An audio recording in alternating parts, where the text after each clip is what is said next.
सच्चिदानंद रूपाय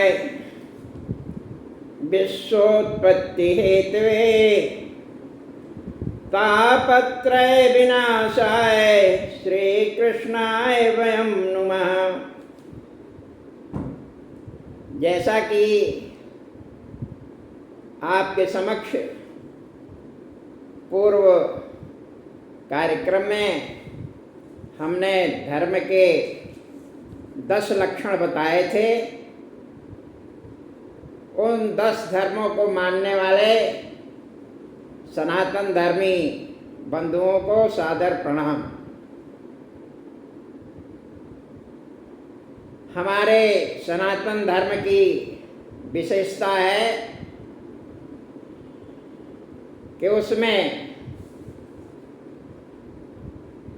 तुलसीदास जी ने भी लिखा है कि नाना पुराण निगमागम सम्मत यद, और आगे लिखा है रामायण लिखते समय कि रामायणम निगदितम क्वचिदप अन्यतो अपि। यह चीजें उन्होंने चर्चा किया है रामायण लिखते समय। जैसा कि आप जानते हैं कि श्री रामचरितमानस जो तुलसीदास जी ने लिखा है वह त्रेता युग के संदर्भ में लिखा है। और हमने पूर्व कार्यक्रम में चर्चा किया था कि त्रेता युग में सनातन धर्म भारतवर्ष में प्रचलित नहीं था, इसके स्थान पर हंस धर्म प्रचलित था। और इसकी विस्तृत व्याख्या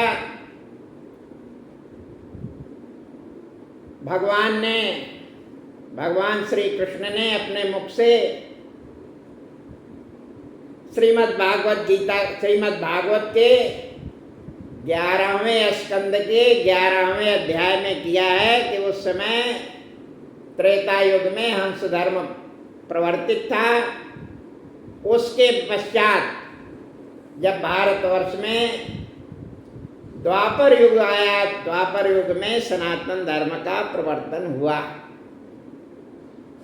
यह बात हमने पिछले कार्यक्रमों में आपके समक्ष रखी है, दोबारा उसके उल्लेख की आवश्यकता नहीं समझता हूँ, इसलिए यहाँ पर मैं उसकी चर्चा पुनः नहीं कर रहा हूँ। आप लोगों को यह बात मालूम है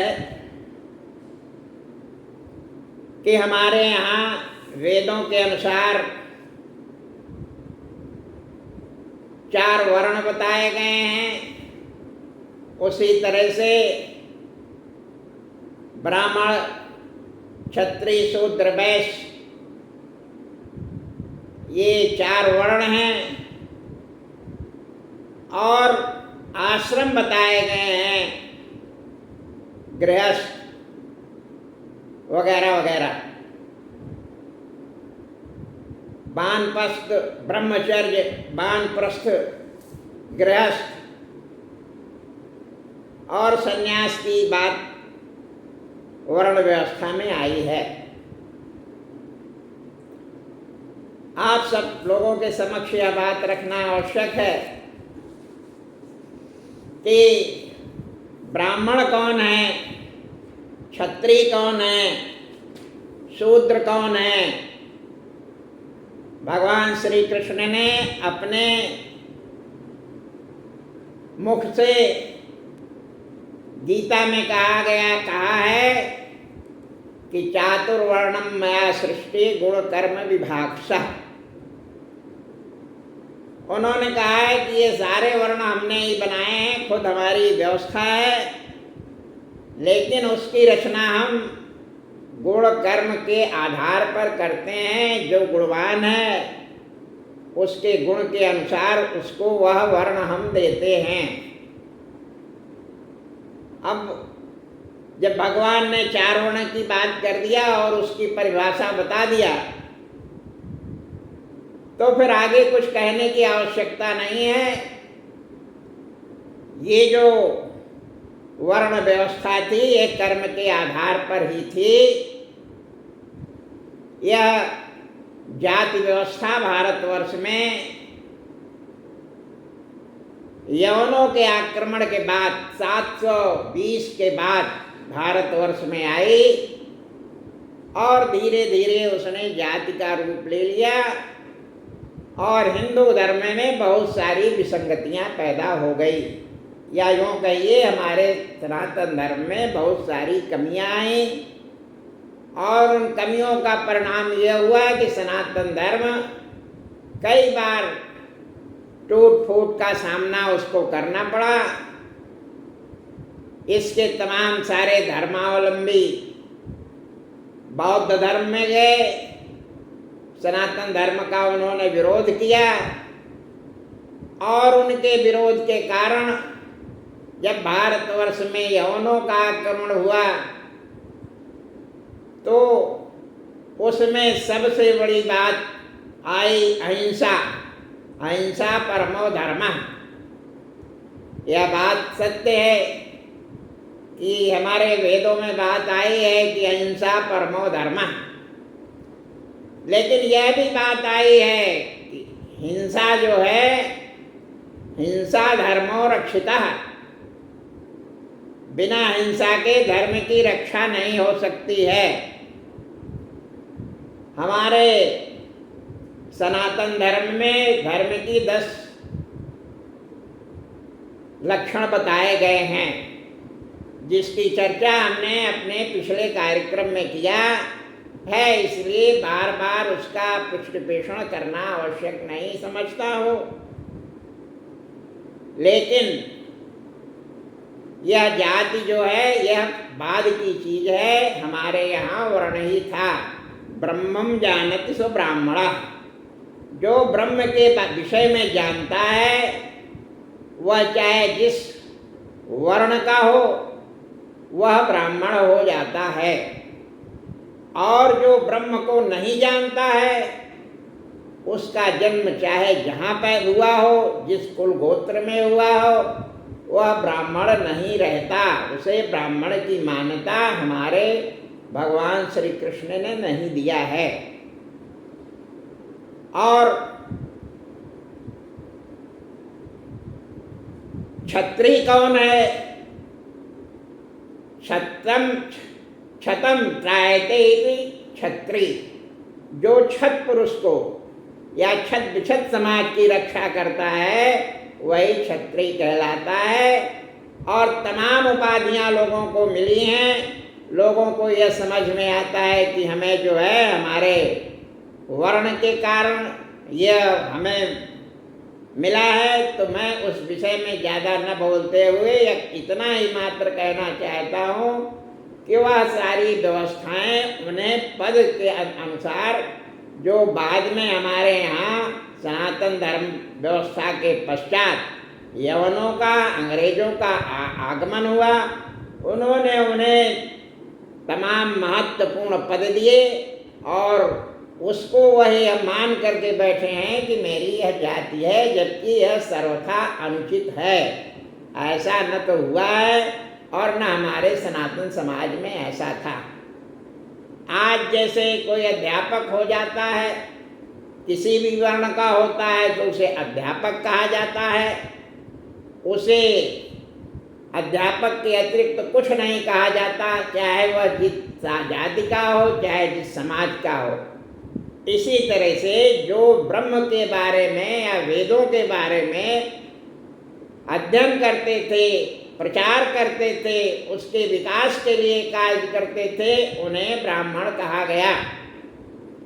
ठीक उसी प्रकार से जो समाज की रक्षा के कार्य में लगे थे उन्हें क्षत्रिय का दायित्व दिया गया, और जो लोग समाज की लोक व्यवस्था और उसके भरण पोषण में लगे थे उन्हें वैश्य का दायित्व दिया गया। इसका मतलब यह नहीं है कि जो शूद्र वर्ग है या जिन्हें शूद्र कहा गया है, वह ब्राह्मण, क्षत्रिय या वैश्य नहीं बन सकते थे। अगर भगवान श्री कृष्ण की बात को माना जाता है, जिसको मानना ही चाहिए, तो जन्मना जायते शूद्रा संस्कारादि उच्यते, जिसने जिस तरह का कार्य व्यवहार अपनाया उसको वह वर्ण दिया गया। इस संदर्भ में हमने पूर्व में भी उल्लेख किया है कि भगवान वेदव्यास के शिष्य,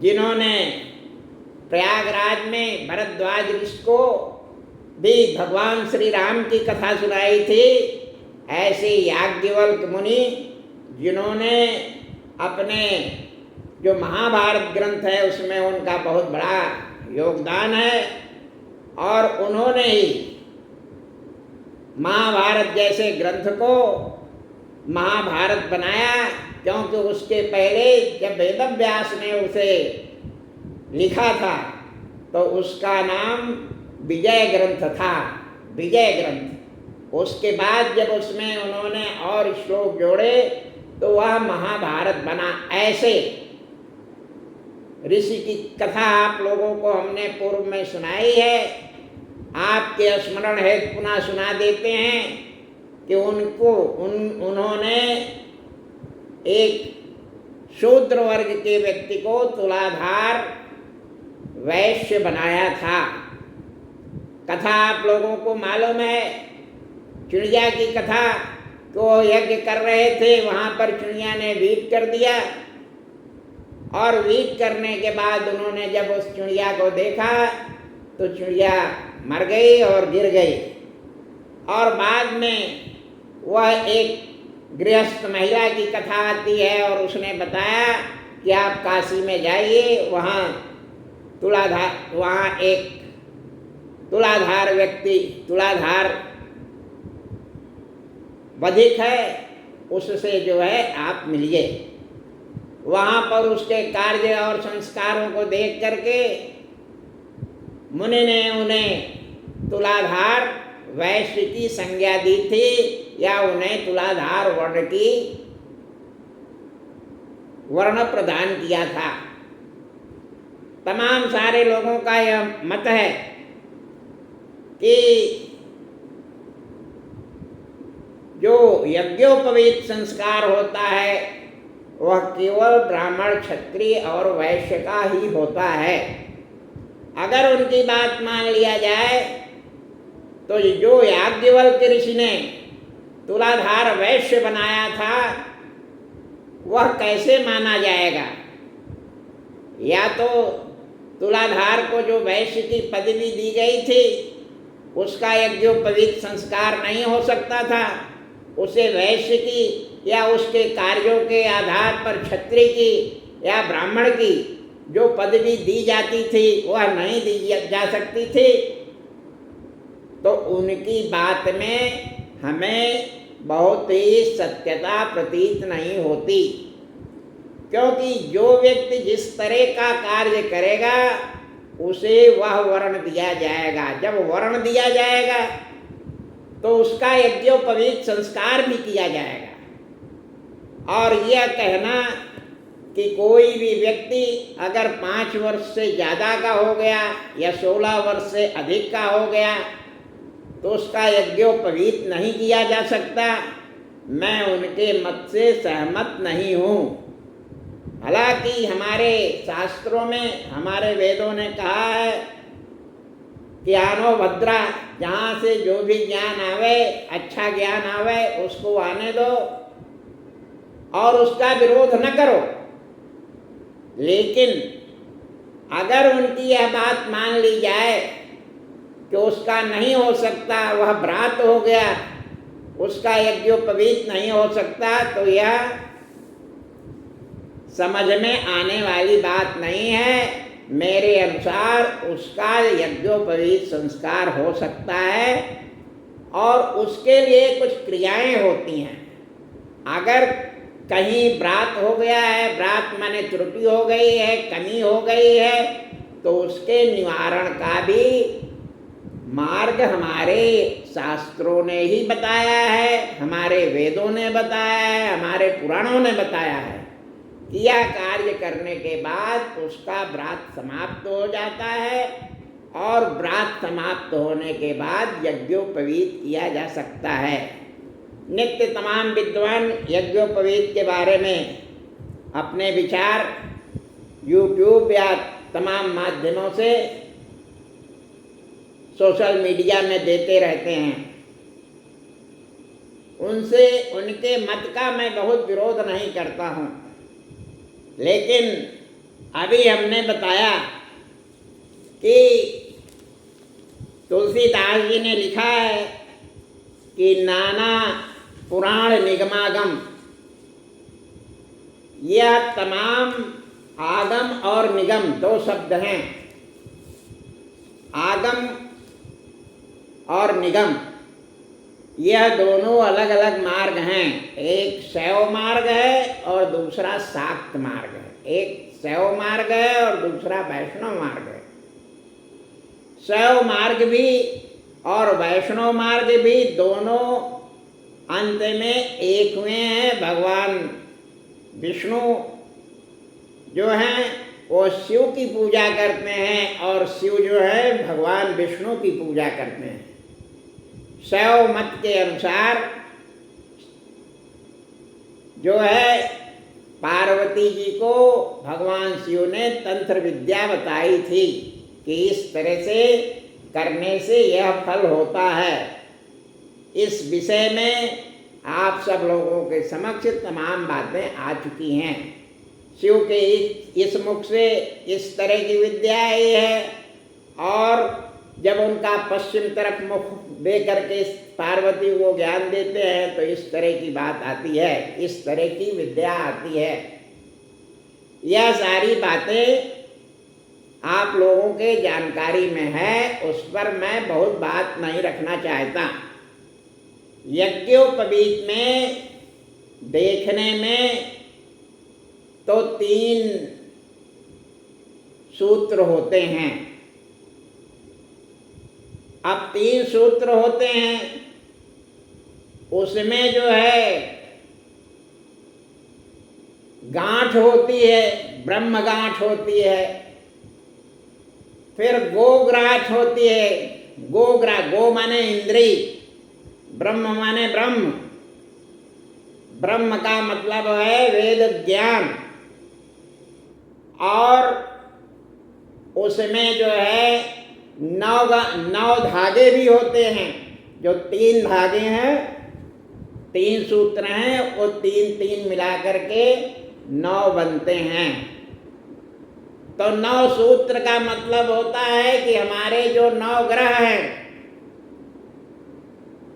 जो जिसका उपनयन संस्कार होता है, वह ग्रह नक्षत्रों से के प्रति जो है भी समर्पित होता है, और उपनयन संस्कार के बाद उसकी रक्षा सुरक्षा हमारी जो ग्रह हैं, हमारे जो वेद हैं, जो हमारे ब्रह्मा विष्णु महेश हैं, क्योंकि इसमें शैव भी हैं और शाक्त भी हैं, दोनों मिल करके हैं। इस तरह से ब्रह्मा विष्णु महेश तीनों करते हैं। और अब 3 धागे हैं और 9 धागे हैं, क्योंकि 3 धागे मिला करके 9 बनते हैं, तो 9 त्रिक 27।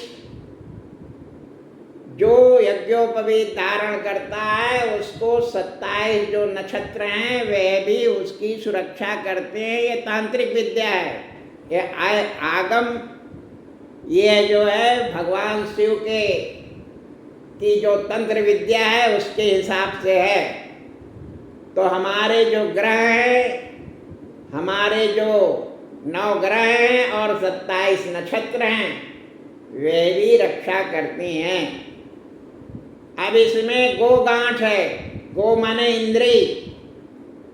जो व्यक्ति इस यज्ञोपवीत को धारण करता है वह अपनी इंद्रियों पर भी नियंत्रण रखता है। उसकी इंद्रियां कितनी हैं आपको मालूम है। फिर जिस समय वेद बना उस समय हमारे यहाँ जो धर्म था उसकी 9 परिभाषाएं थी। अब वो कौन 9 परिभाषाएं थी? त्रेता युग में कौन सी 9 परिभाषाएं थी? आप लोगों के समक्ष में हम यह बात ले आना चाहते हैं कि जब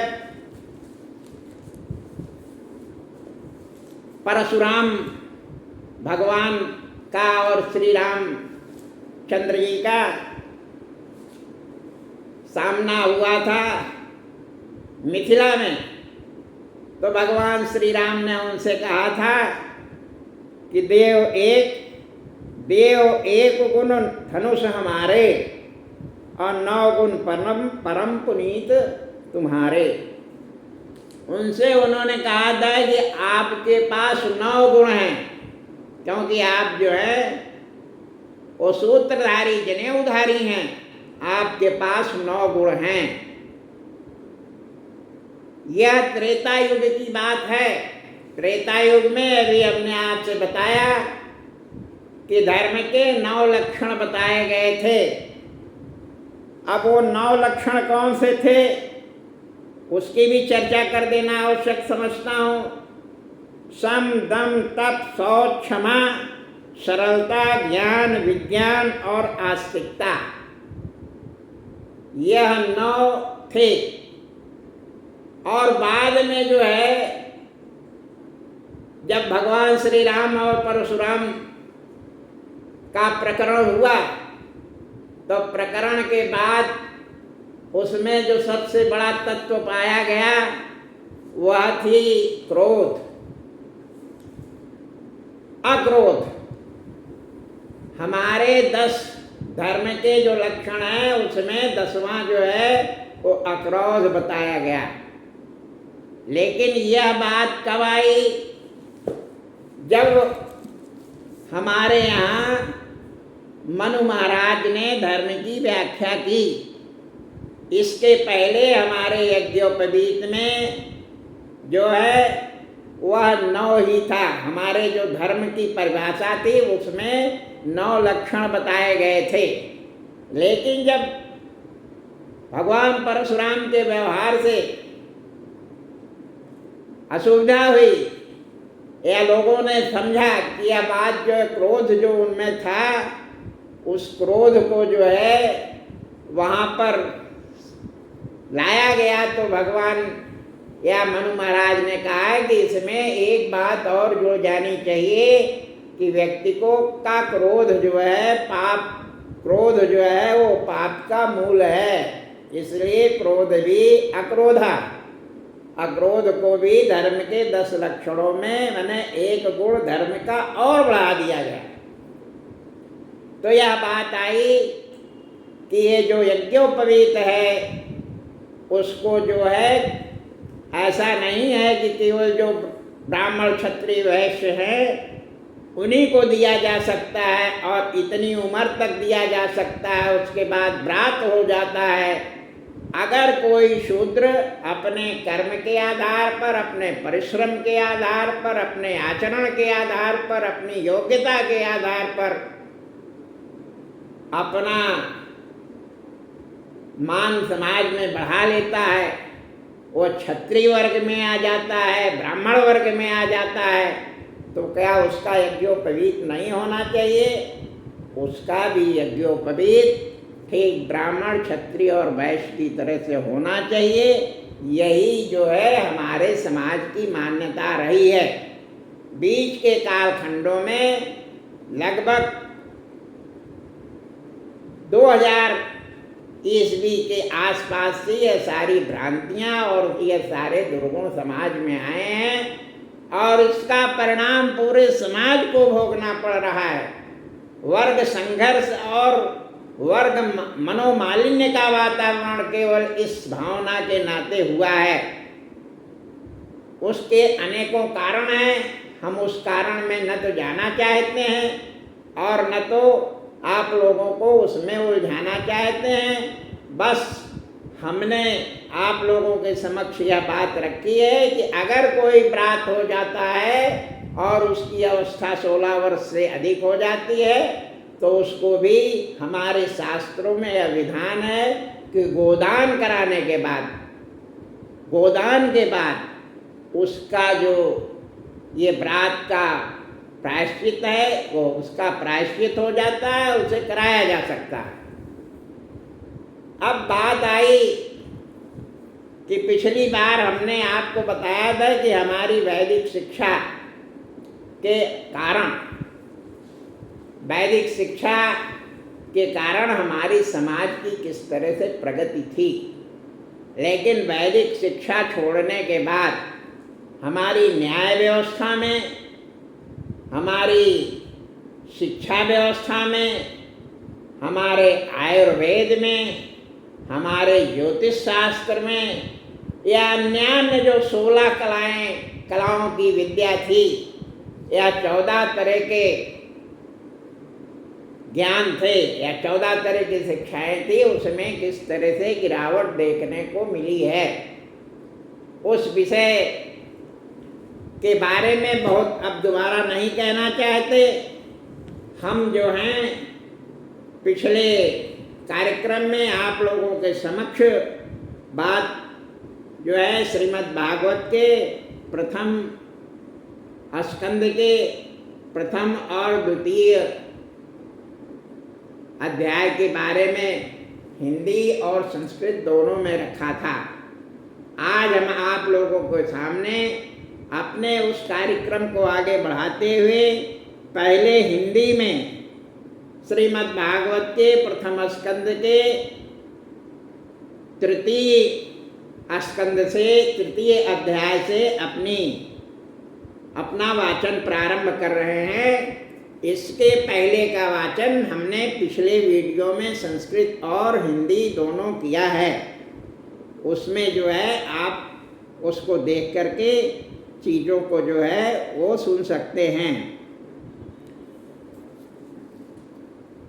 भगवान के अवतारों का वर्णन श्रीमद् भागवत के तृतीय स्कंद में भगवान के कितने अवतार हुए हैं उस संदर्भ में कथा बताई गई है। हम उन अवतारों का वर्णन कर रहे हैं।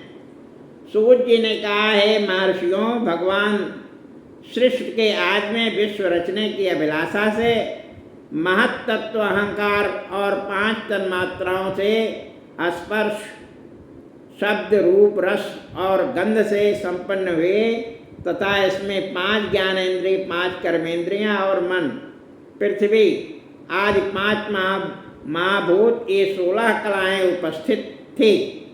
ऐसे पौरुष को ग्रहण किया यानी पुरुषावतार धारण किया। समुद्र में विश्रांत हुए समाधि रूपी नींद का विस्तार कर रहे जिस भगवान के नाभि रूपी सरोवर में खिले हुए कमल से मारीच आदि विश्व सृष्टा ऋषियों के अधिपति ब्रह्मा जी पद्मकल्प में उत्पन्न हुए थे। जिस भगवान के स्थूल शरीर के अवयव विन्यासों से विश्व सृष्टि का विकास हुआ था, उसी भगवान का वह स्वरूप रज और तमोगुण से रहित सत्य गुण रूप सर्वश्रेष्ठ भगवान श्री कृष्ण के स्वरूप का योगी लोग अपनी विशाल ज्ञान रूपी आँखों से अवलोकन किया करते हैं। भगवान का यह रूप हजारों पैर, जांघ, भुजा तथा मस्तकों से अद्भुत एवं हजारों मुंह, कान और आँखों तथा हजारों भिक्टों वस्तु कुंडलों से शोभायमान है। जिस भगवान के अंश से अर्थात भगवान से उत्पन्न हुए ब्रह्मा से उत्पन्न हुए मारीच आदि ऋषि और उन मारीच आदि ऋषियों से देव, पशु, पक्षी और मनुष्य आदि की सृष्टि होती है, उस नारायण भगवान का यह विनिश्वर रूप मत्स्यादि नाना अवतारों की उत्पत्ति और नाश का स्थान है। उसी भगवान ने प्रथम ब्राह्मण के रूप में सनत कुमार का अवतार लेकर अखंडित दुष्चर ब्रह्मचर्य व्रत का पालन किया।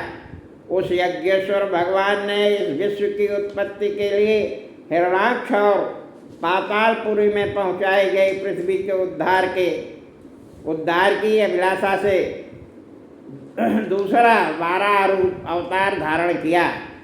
उसी भगवान ने ऋषियों के वंश में देवर्षि नारद का तृतीय अवतार लेकर वैष्णव पांचरात्र गम शास्त्र और भक्त शास्त्र का वर्णन किया, जिस शास्त्र के अनुसार किए गए कर्मों से मुक्ति चाहने वाले पुरुषों की मुक्ति मिलती है। चौथे नर नारायण के रूप में अवतार ग्रहण कर आत्म संयम से युक्त दुष्चर तप किया।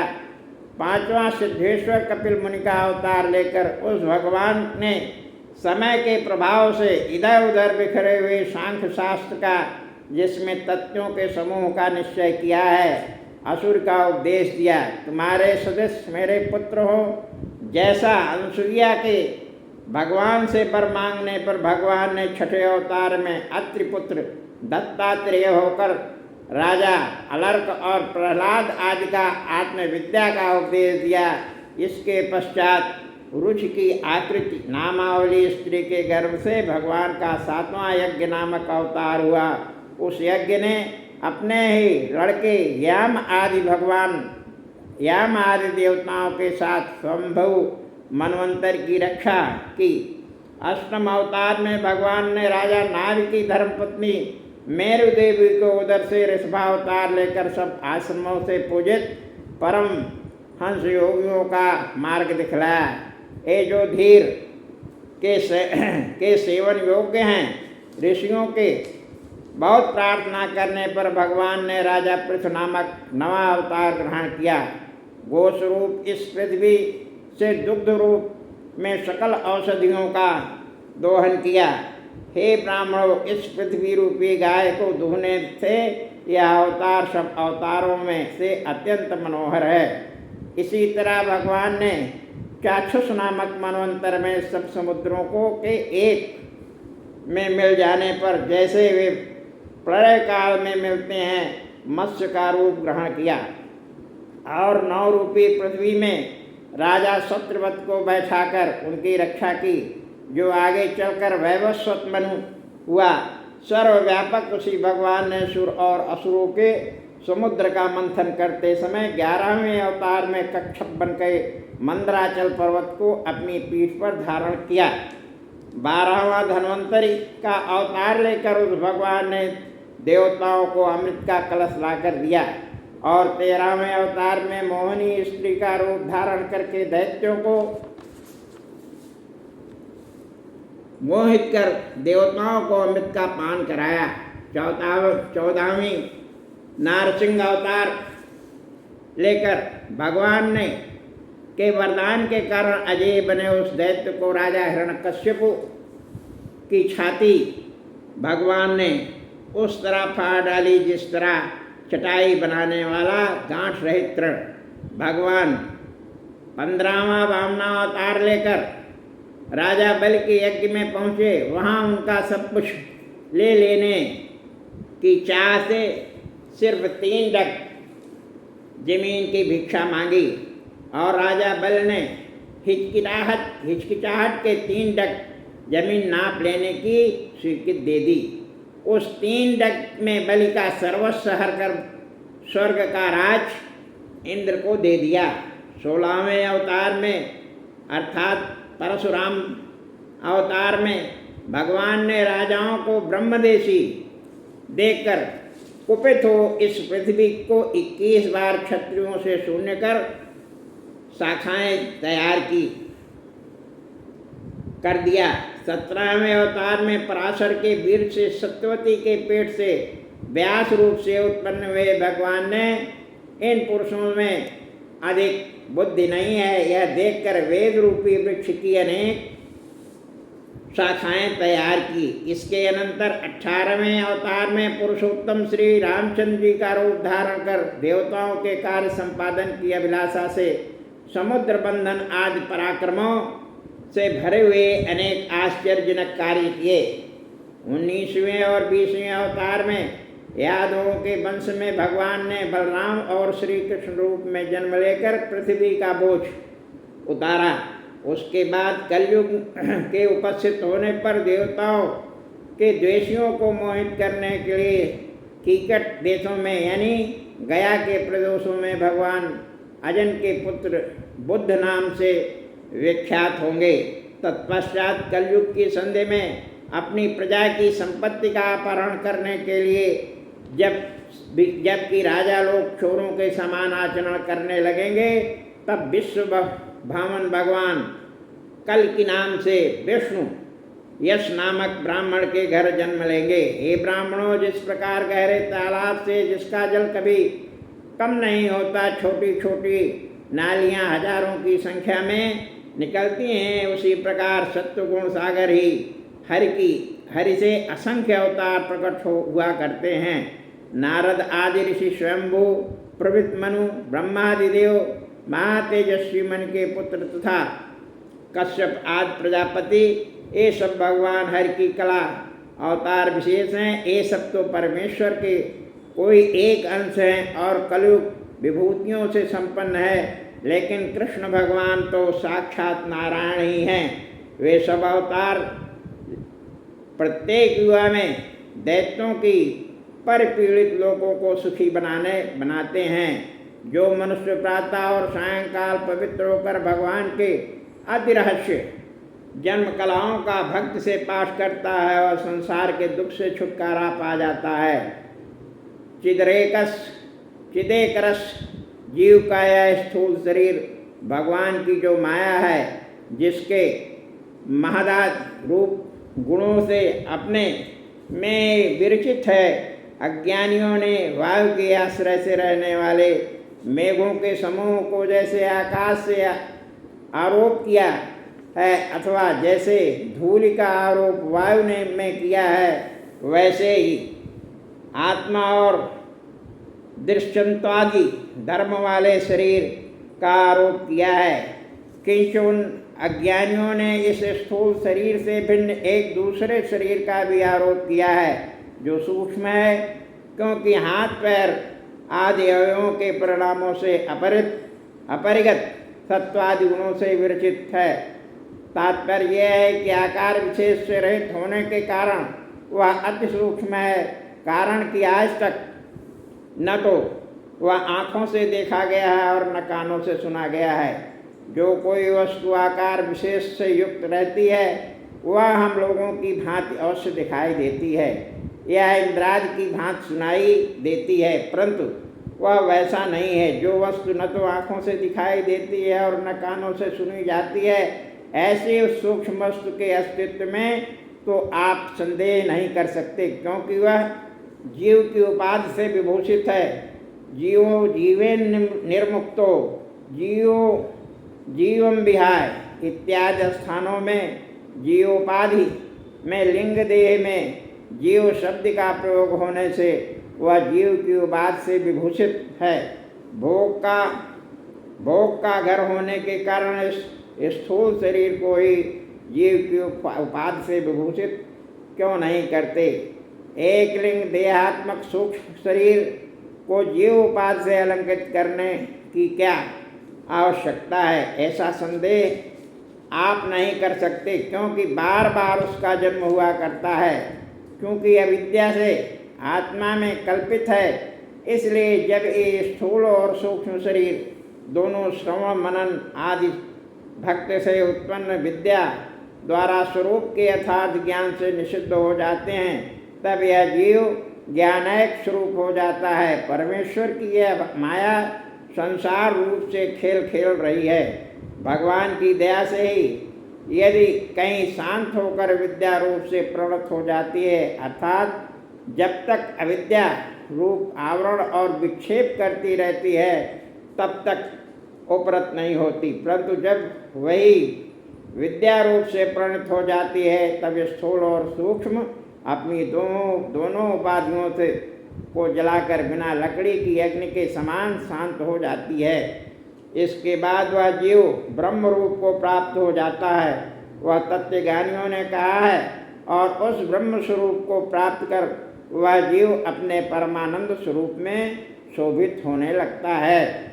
जिस तरह माया के संबंध में जीव का जन्मादि हुआ करता है, उसी तरह अजन्मा अकर्ता अंतर्यामी उस परमेश्वर के भी वेदों में गुप्त रीत से वर्णित जन्म और कर्मों का कवियों ब्रह्मादि कवियों में वर्णन किया गया है। जिसकी लीलों निरर्थक नहीं हुआ करती, वही ईश्वर सारे विश्व की रचना करता है, पालन करता है, वही नाश करता है, परंतु इसमें आसक्त नहीं होता। बिल्कुल स्वतंत्र एवं ईश्वर सृष्टि काल में जब भूतों के अंतर में स्थित होकर रूप रस गंध आदि 6 इंद्रियों के विषय में उन्हें दूर से ही गंध सूंघने की भांति ग्रहण करता है, परंतु उसमें आसक्त नहीं होता, क्योंकि वह त्वचा, आँख, कान, नाक, जीवा, मन आदि इन 6 इंद्रियों का नियंता है।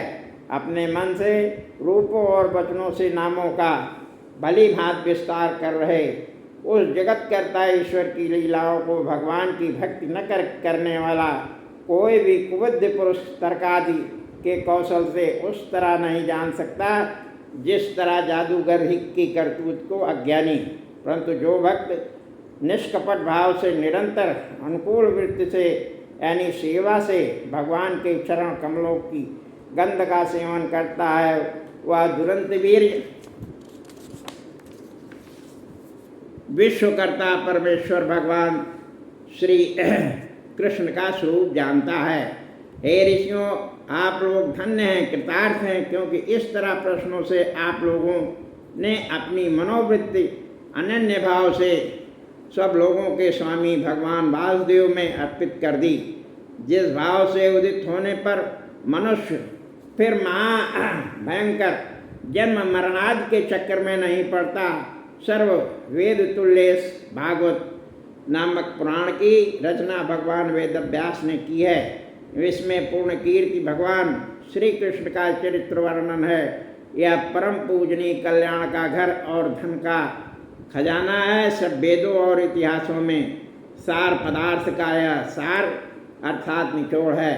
संसार के कल्याण के लिए वेदव्यास जी ने यह भगवान सुखदेव नामक अपने आत्मज्ञानी पुत्र को दिया और उन सुखदेव मुनि ने उसकी कथा महाराज परीक्षित को सुनाई, जो परम वैराग्य हो जाने के कारण मृत्यु पर्यंत अनशन व्रत का संकल्प करके परम महर्षियों से घिरे हुए गंगा तट पर बैठे थे। हे ब्राह्मणों, उस गंगा तट पर तेज के पुंज विप्रश श्री सुखदेव जी महाराज परीक्षित को भगवान की कथा सुना रहे थे।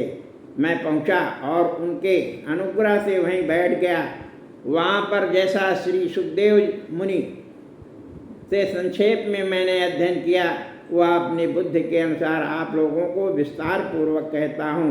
धर्म और ज्ञान सब भगवान श्री कृष्ण के अपने परम पद में चले जाने पर कलयुग में ज्ञान रूपी आँखों से शून्य पुरुषों के उद्धार के लिए उस समय यह भागवत पुराण की सूर्य का उदय हुआ है। भागवत पुराण की रचना का उपक्रम श्री वेदव्यास जी ने कहा, मैं आनंद से आप लोगों को भगवान की कथा सुनाऊंगा। यो कह रहे श्री सूत जी की प्रशंसा करके हजारों वर्षों से पूर्ण होने वाले यज्ञ करने की इच्छा से बैठे हुए उन ऋषियों में वृद्ध कुलपति ऋग्वेदी शौनक जी ने कहा हे बोलने वालों में सर्वश्रेष्ठ महाभाग सूत जी, भगवान की यह पूर्ण कथा हम लोगों को सुनाइए, जो भगवान सुखदेव जी ने परीक्षित से कही थी। किस युग में, किस जगह पर और किस प्रयोजन से यह संहिता प्रवृत्त हुई और किससे प्रेरित होकर कृष्ण द्वैपायन व्यास जी ने इस संहिता की रचना की। उन व्यास जी के पुत्र श्री सुखदेव जी महायोगी ब्रह्मज्ञानी भेद शून्य और एक परमात्मा में चित्त लगाने वाले थे।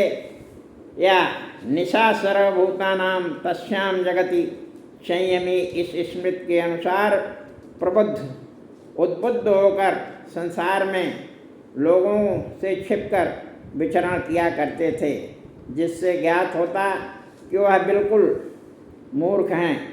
एक दिन आश्रम से निकलकर जंगल की ओर नंगे शरीर से दौड़े जा रहे थे। अपने पुत्र सुखदेव जी के पीछे पीछे व्यास जी दौड़े।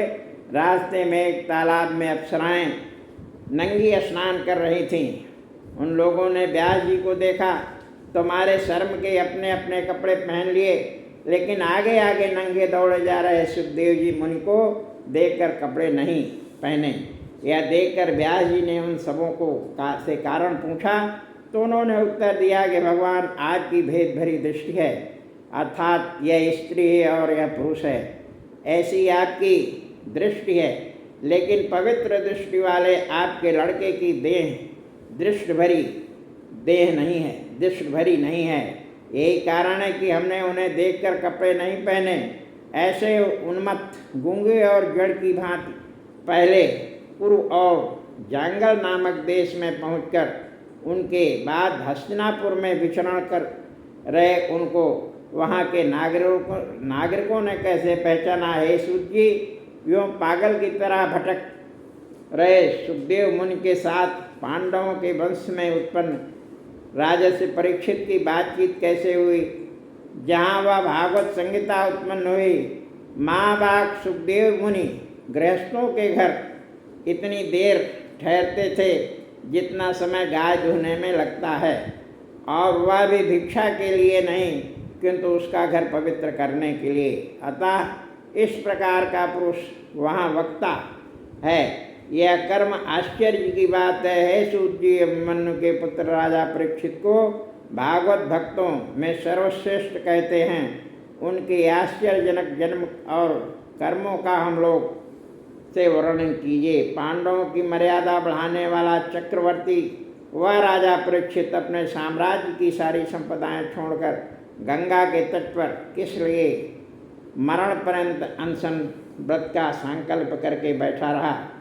शत्रु अपने कल्याण के लिए प्रबुद्ध धनों की रास लगाकर जिस राजा परीक्षित के चरण पीठ का चुंबन किया करते थे, हे सूत जी, उस वीर युवक ने अपने प्राणों के साथ जिसका त्याग अत्यंत कठिन है, ऐसी राजलक्ष्मी छोड़ देने की इच्छा क्यों की?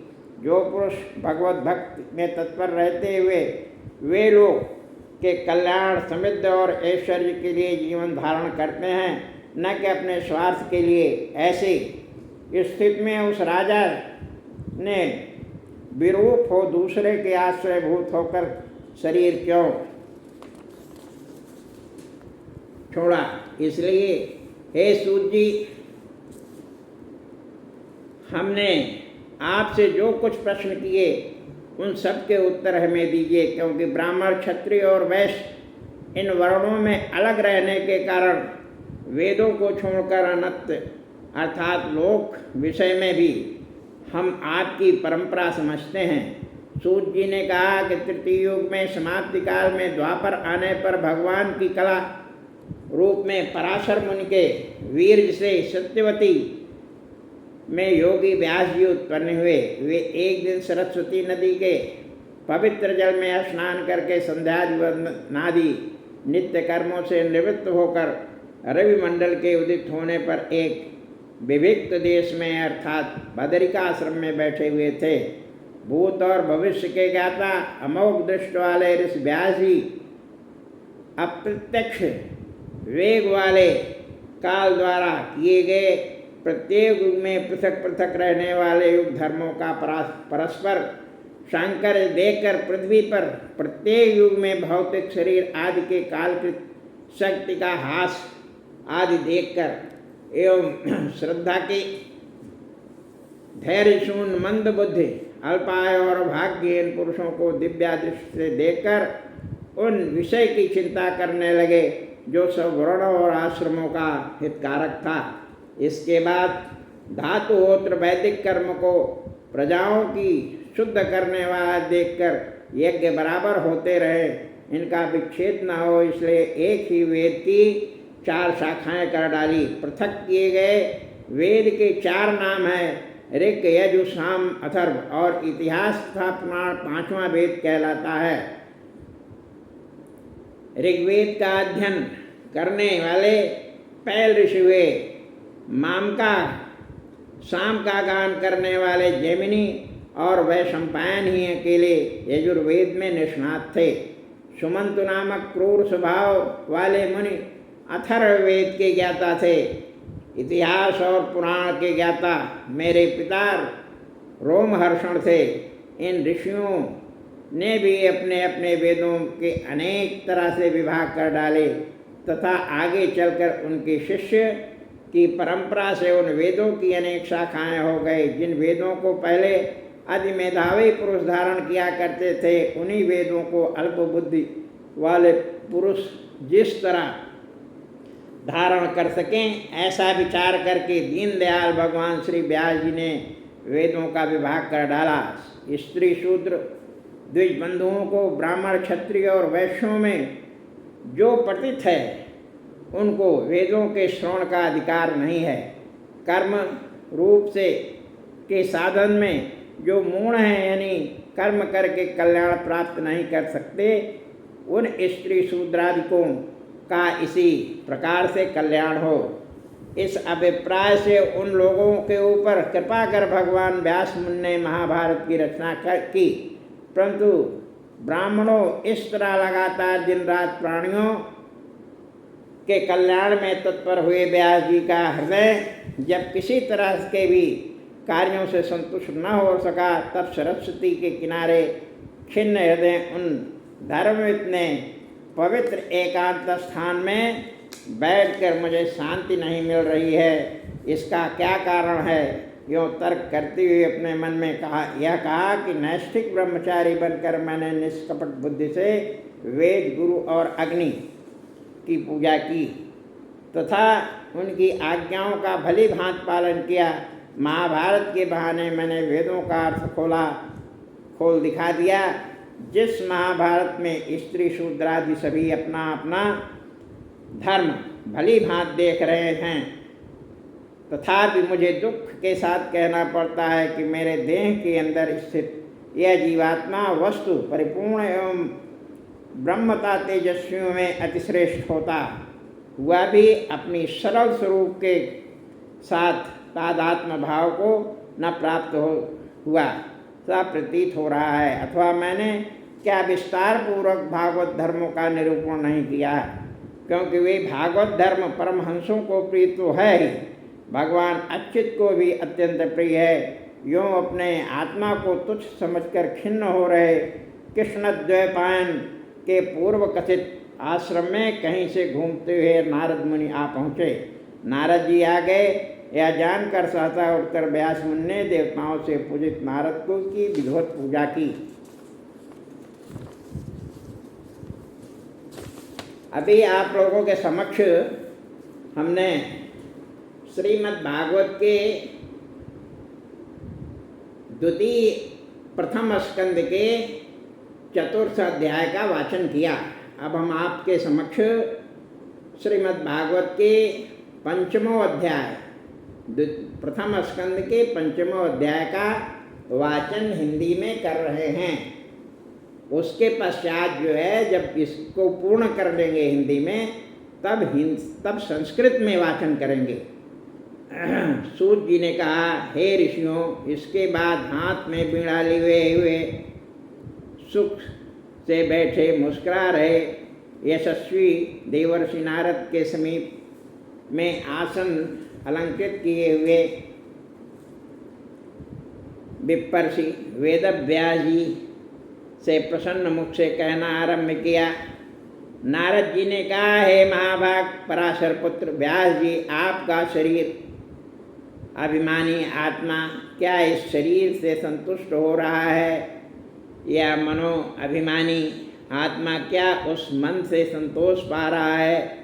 धर्माधिक जिन वस्तुओं का ज्ञान प्राप्त करना आपको अभीष्ट था, उसका ज्ञान आपको भली भांति हो चुका है और उसका अनुष्ठान भी आप अपनी तरह कर चुके हैं, क्योंकि धर्मादि सब पुरुषार्थों से परिपूर्ण महान अद्भुत महाभारत की आपने रचना की, और अधिक क्या सोच क्यों कर रहे हैं। व्यास जी ने कहा, हे नारद मुने, आपने कितनी बड़ी बातें अभी कही हैं, वे सब की सब मुझे विद्यमान हैं, फिर भी मेरा शरीर और मानस तथा आत्मा संतुष्ट नहीं हो रहा है। इसलिए हे नारद जी, अगाध ज्ञान के भंडार ब्रह्मा जी के पुत्र आपसे मैं पूछता हूँ कि उस असंतोष का कारण क्या है जो मेरे लिए बिल्कुल अस्पष्ट है। नारद जी, आप समस्त गुप्त बातें जानते हैं, क्योंकि आपने उस असंग पुराण पुरुष की पूर्ण उपासना की है, जो संकल्प से ही सतरज और तम इन गुणों से विश्व की रचना, स्थिति और संहार करता है। किंच आप तीनों लोकों में भ्रमण कर रहे हैं, सूर्य की भांति समदर्शी हैं, योग बल से प्राणवायु की भांति सब प्राणियों के अंदर विचारण करते हुए आत्मसाक्षी बुद्धि वृत्तियों के ज्ञाता बन गए हैं। अतः परब्रह्म में योग से निष्णांत हुए और वेदों में स्वाध्याय नियमों की से पारंगत हुए। मुझ में जो आत्यंतिक न्यूनता रह गई है, कहिए वह क्या है। नारद जी ने कहा, हे व्यास जी, आपने भगवान के निर्मल यश का भली भांति वर्णन नहीं किया है, क्योंकि जिस धर्म विज्ञान से वह भगवान खुश न हो, उस ज्ञान को मैं न्यून समझता हूँ। हे मनुवर्य, धर्म अर्थ काम और मोक्ष का एवं इनके साधनों का जिस तरह आपने वर्णन किया है, उस तरह भगवान वसुदेव की महिमा का वर्णन नहीं किया है। अर्थात धर्मार्थ की तरह प्रधान रूप से वासुदेव की महिमा का वर्णन नहीं किया है। चित्रपदों से युक्त भी जिस वाक्य ने संसार के को पवित्र कर देने वाला भगवान विष्णु की यश का यदि कभी वर्णन नहीं किया है, तो वह कौवों के तुल्य कामियों की रथ का स्थान है। जो मार्च लोग मानते हैं, वहाँ सुंदर ब्रह्मपद के निवास, सत्वगुण प्रधान मन में विहार करने वाले यति लोग कभी भी वैसे ही रमण नहीं करते जैसे कमनीय पद्मखंड के निवासी मानसरोवर में विहार करने वाले हंस पक्षी कौवों की क्रीड़ा के स्थान पर गड्ढों में ही वह वाक्यों का प्रयोग जानता के पापों का नाश कर देता है। जिसमें अशुद्ध शब्दों की भरमार रहने पर भी प्रत्येक श्लोक में अनंत भगवान विष्णु के यश से अंकित नाम रहते हैं, जिन नामों का महात्मा लोग किसी वक्ता के मिल जाने पर वर्णन करते हैं और किसी के न मिलने पर एकांत में स्वयं कीर्तन करते हैं। निष्कर्ष यानी ब्रह्म तदाकार होने से निष्कामता स्वरूप निरंजन माइक उपाधिक निवर्तक विज्ञान यदि भगवान अच्युत की भक्ति से शून्य रहता है, तो वह अधिक शोभित नहीं होता, अर्थात ब्रह्म साक्षात्कार के योग्य नहीं होता। तब साधन और फल काल में दुख स्वरूप जो काम और अकाम कर्म है, वह भी ईश्वर में समर्पित न हो, भला फिर वह कैसे शोभित हो सकता है, क्योंकि बहिर्मुख होने से वह तत्व का शोधक तो है। इसलिए हे महाभाग, क्योंकि आप यथार्थ ज्ञानी शुद्ध यश वाले तत्व में निरत और व्रतधारी हैं, अतः उरुक्रम भगवान विष्णु की उन लीलाओं का संसारी जीवों के बंधन में से मुक्ति के लिए समाधि से आप स्मरण कीजिए और स्मरण कर फिर वर्णन कीजिए। भगवान की लीलाओं से अलग दृष्टि दे रहे अतएव प्रकारांतर से जो कुछ अन्य बातें कहने की चाह रख रहे, आपकी बुद्धि बोलने की इच्छा से मन में स्फुरित हुए रूपों और नामों से अस्थिर होकर कदाचित दूसरे विषय में वैसे ही स्थान न पाले, जैसे कि वायु के झोंके से झकझोर दी गई नौका नित्य काम कर्म आदि के स्वभाव अनुरक्त हुए पुरुष को धर्म के लिए यानी सकाम धर्म करने के लिए उपदेश दे रहे। आपका बड़ा भारी अन्याय है, क्योंकि जिसके वाक्य से यही मुख्य धर्म है, यो निश्चय कर बैठा हुआ साधारण आदमी अन्य तत्वज्ञानी द्वारा किए गए या स्वयं आपके द्वारा किए गए काम्यों कर्मों का निषेध या ठीक है ऐसा नहीं मानेगा, बल्कि प्रवृत्ति मार्ग के जो अधिकारी नहीं हैं उनको विषय उसे मान लेगा। अत्यंत निपुण कोई एक ही कर्मों के त्याग से काल तथा देश के अंत तथा पार रहित अनंत सर्वव्यापक इस भगवान के निर्विकल्पक सुखात्मक स्वरूप का ज्ञान कर पाता है, न कि प्रवृत्ति तथा कोई पथिक। इसलिए हे विभो, देहाद में अभिमान रखने वाले अतएव सत्वादि गुणों के कारण प्रवृत्ति मार्ग का अनुसरण कर रहे पुरुषों के लिए भगवान की लीलाओं का ही वर्णन कीजिए।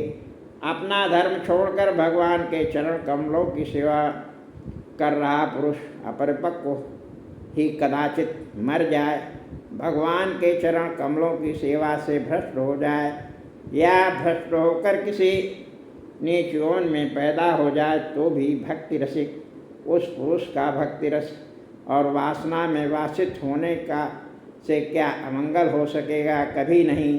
तथा भगवान का भजन न कर रहे पुरुषों का भी अनुष्ठान से कौन सा अर्थ सिद्ध होगा?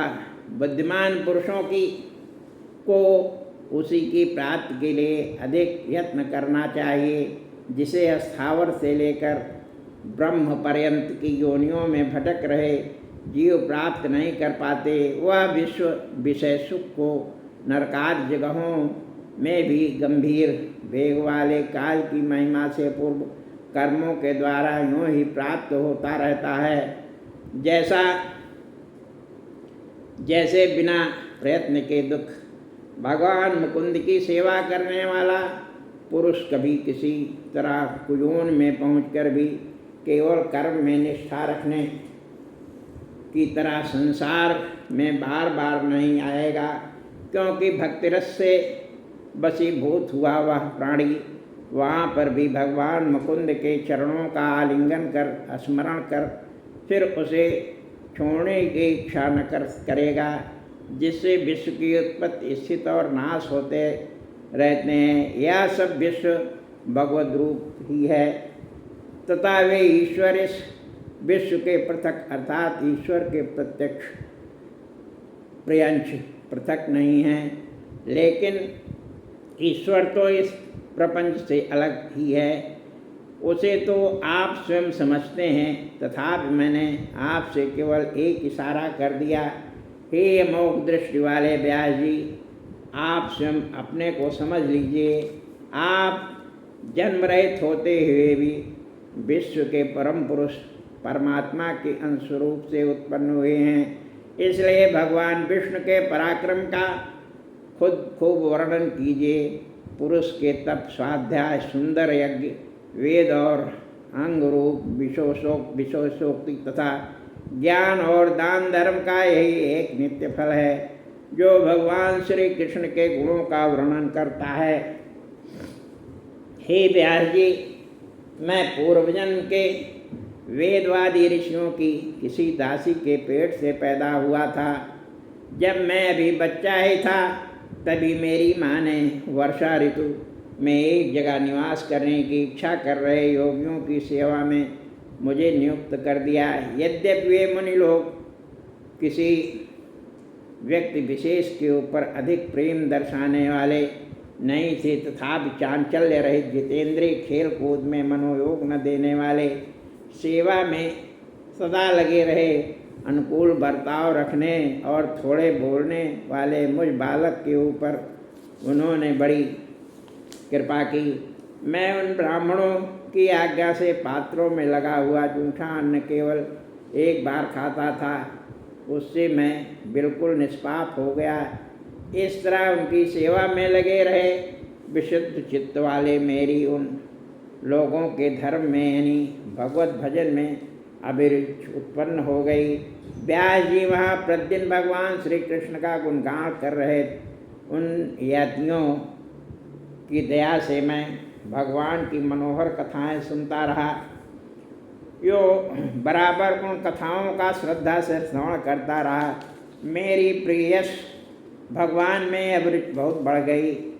हे माम ने जब दिव्य यश भगवान ने मेरी अभिरुचि खूब बढ़ गई, तब मेरी बुद्धि भगवान में टिक गई, जिससे प्रपंच रहित ब्रह्म स्वरूप मुझ में स्थूल और सूक्ष्म यह शरीर अपनी अविद्या से कल्पित है, वस्तुता है नहीं, यों तत्काल में देखने लगा। यों वर्षा और शरद इन ऋतुओं में उन महात्मा मुनियों द्वारा गाए जा रहे भगवान विष्णु के निर्मल यश का तीनों काल श्रवण कर रहे मेरे हृदय में ऐसे रजोगुण तथा तमोगुण का नाश कर देने वाले भगवान की भक्ति उत्पन्न हो गई। यो तात्विक पदार्थ के ज्ञान से युक्त दृढ़ भक्तिमान विनीत पाप शून्य भगवान में अनुरक्त श्रद्धा रख रहे जितेंद्रिय तथा मुनियों की सेवा में तत्पर मुझ बालक को उस दीन दयाल मुनियों ने चातुर्मास गंवा कर वहाँ से अन्यत्र जाते समय दया कर साक्षात भगवान से कहे गए उस ज्ञान का उपदेश दिया, जो अत्यंत गुप्त था, जिससे ही मैं विश्वस्ता भगवान वासुदेव की माया का प्रभाव जान सका। जिस माया के प्रभाव का ज्ञान हो जाने से प्राणी भगवान के स्वरूप को प्राप्त हो जाता है। हे ब्रह्मन सबके नियंता ब्रह्मस्वरूप भगवान